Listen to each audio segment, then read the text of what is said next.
Hey guys, I'm going to try to make today's video a little shorter because I don't have much time to do this job anyways, but we're just picking back up where we left off with the last video. I attempted to bleed the brakes, was unsuccessful. I think I just needed to bleed them again and do it the right way. So that's what we're going to do. We're going to re-bleed the brakes, and also we're going to do an oil change while the car is up on jack stands anyways. So I'm going to start out with the oil change just so I can be bleeding the brakes while I'm waiting for the oil to drain. First off, you just got to take off this undercover. So they're 10 millimeters, or you can obviously use a screwdriver to get them out. So you just take out all the bolts and this should come out, exposing the oil pan. After you get this under tray taken off, oil pan right here, and that right there is the oil drain. You're gonna wanna get your pan, put it under the drain plug, open up your oil cap up here. There we go. And with everything in place, you want to grab a 14 millimeter socket. There we go, cracked it loose. And let her go. Now we're just gonna wait until the oil is finished draining. Come back under the car. Next thing we're gonna do is take off the oil filter, which is located right there next to the oil pan. Nice and convenient, easy to reach. And to get it off, usually what you're gonna need is an oil filter key like this. And same thing, you're gonna wanna make sure that the pan's underneath because oil will come out. Oh, it's kind of windy. It's gonna get me. And there we go. Now, while I'm waiting for the oil to drain, I'm gonna try to bleed the brakes again. In the last video, I think I was doing like a sort of hybrid single person / two people drain or bleed, I mean. So I basically did what you do for one person, but when you have two people, you're supposed to do it a different way, I guess. I don't know. So I'm gonna do it a different way this time just to see if that does anything better. Regardless of how I did it, I do think I know why it didn't end up working. I think I know the moment when it all went wrong. All right, go ahead, pump. Again. All right, stop.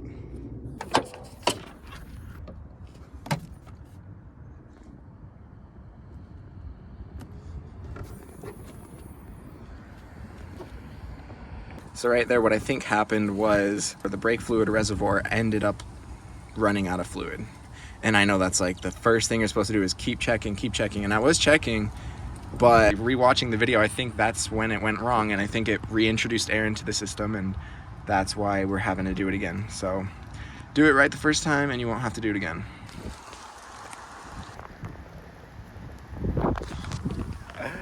We've got to hurry.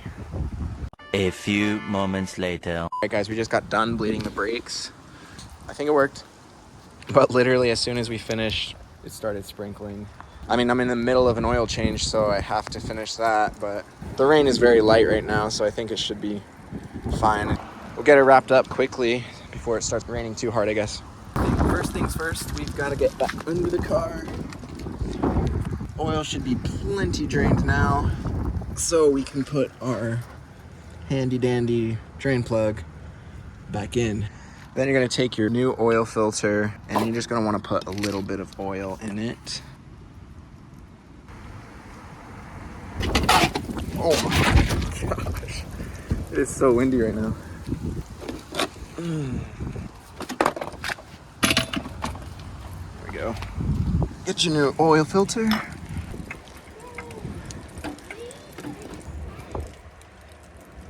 I'm gonna torque this down. For the oil filter, I usually just do a hand tight.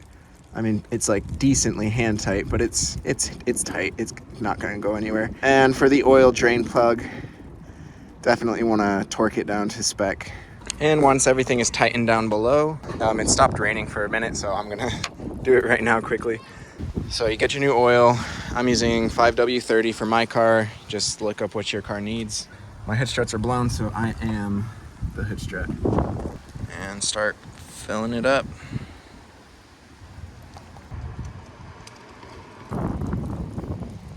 We are full. And there you go. And you also want to dispose of your oil old oil, brake fluid, whatever you have, any kind of fluid that comes out of a car, you're gonna want to dispose of it properly because this stuff is really bad for the environment and whatnot. So take it down to your local auto parts store or your city's household waste management place or whatever, and be a good citizen that way. I just started the car. I just wanted to check to make sure the brake is working, and look at this pressure, man. So much better than last time. I think we did a good job leading it this time, so I'm gonna throw the wheels back on and test it out.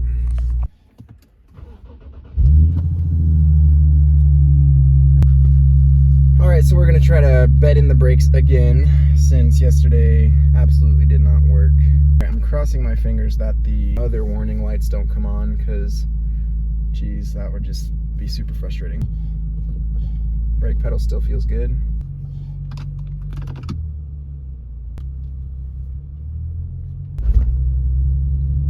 So in order to bed in the brakes, the process that I'm going to be doing will be, we'll be driving around 30 to 35 miles an hour, slowing down gradually to around 10 miles an hour, and repeating that about 3 to 5 times.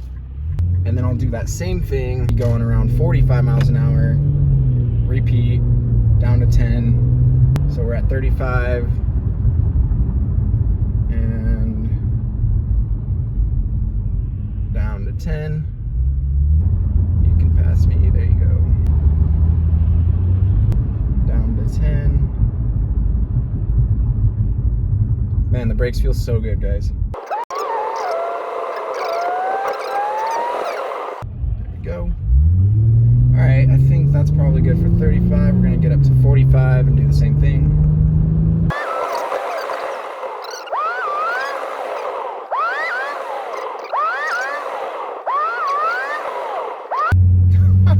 You guys, the brakes have never felt better. This is amazing. I should have done this a long time ago. All right, now that we've gotten the heat into the brakes, I'm gonna let them cool off a little bit.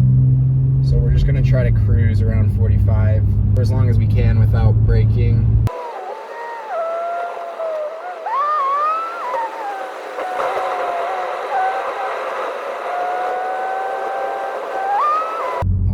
Brakes are good. I think they're bedded in good, and I think they're ready to party. So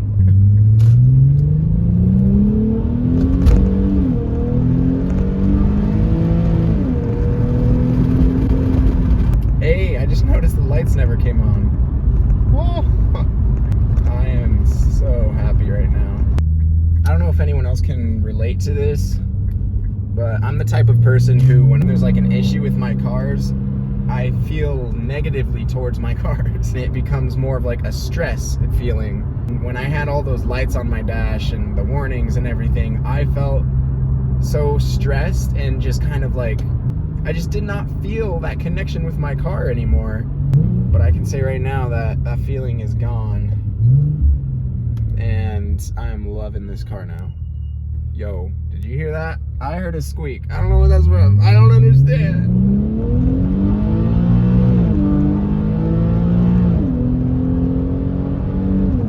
What squeak? I don't remember any squeaks. I don't know, let me know in the comments, guys, what other things can cause the brakes to squeak other than the brake pads and the brake rotors? I don't know. I can't think of anything else. I don't know of anything else. So like, I replaced them both and they still squeak. I don't understand that. Let me know in the comments what I need to do to get rid of the squeaking brakes. So for anybody who might be wondering what I changed this time when I bled the brakes as opposed to what I did the first time, because was the first time I had Emily sitting in the driver's seat, I would crack open the bleed valve and I would leave it open and I would just have her pump the brakes, and she would pump until there were no more bubbles coming out. I'd say stop and hold, and she would hold the brake down, and then I'd close the valve. And that's what she did on every single wheel. This time what I did, I would tell her to pump the brakes before opening the bleed valve. I'd tell her pump 3 times and hold on the 3rd time, and then I would crack open the bleeder valve, close it, and then she could release and close. And I would do that several times until there was no more bubbles coming out when I would crack open the bleeder valve. If you're having the same issue, maybe try what I tried and do it the second way that I did it.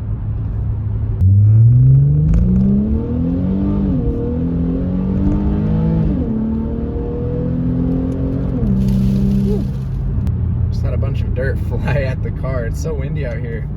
It's weird. Well, thank you guys so much for stopping in and watching another one of my videos. I super appreciate that.